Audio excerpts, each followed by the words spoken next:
So we have these 3 rooms set up in on, which is green, where each of the 3 rooms, this can be divided into 3, operates independently. So you can see there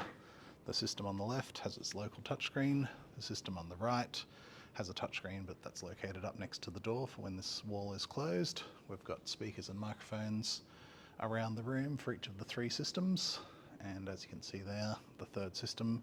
is operating independently off its touchscreen here.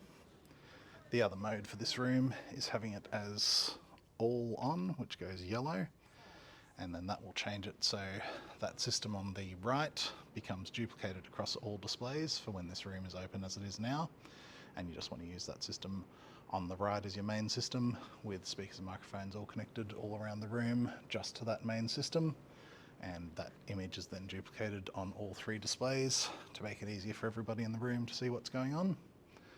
And then of course going back to the individual rooms, it's just a matter of pressing that on button in the top corner, and then all off, of course, you just press the all off button and that will just turn everything off and you'll be ready to go the next day. AV King if you need any systems like this for your office. Thank you.